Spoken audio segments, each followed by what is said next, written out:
नमस्कार शेतकरी बांधवांनो. महाराष्ट्रातील कापूस उत्पादक शेतकऱ्यांसाठी एक महत्त्वाची बातमी समोर आली आहे. राज्यातील शेतकऱ्यांना संभाव्य आर्थिक नुकसान होऊ नये म्हणून मुख्यमंत्री देवेंद्र फडणवीस यांनी केंद्र सरकारकडे तातडीने हस्तक्षेप करण्याची मागणी केली आहे.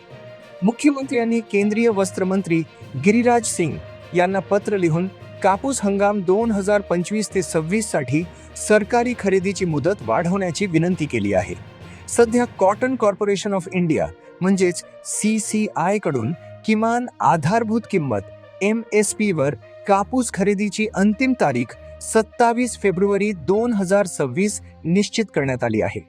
परंतु राज्यात अजूनही मोठ्या प्रमाणात शेतकऱ्यांचा कापूस न विकलेला पडून आहे. जर खरेदीची मुदत वाढवली नाही तर अनेक शेतकऱ्यांना बाजारभाव कमी असल्यामुळे तोटा सहन करावा लागू शकतो. त्यामुळे आता सर्वांचे लक्ष केंद्र सरकारच्या निर्णयाकडे लागले आहे. खरेदीची मुदत वाढणार का आणि शेतकऱ्यांना दिलासा मिळणार का याबाबत लवकरच स्पष्टता अपेक्षित आहे. अशाच महत्त्वाच्या शेतकरी अपडेटसाठी आमच्या सोबत नक्की जोडलेले रहा. चॅनलला लाईक, शेअर आणि सबस्क्राईब करा. धन्यवाद.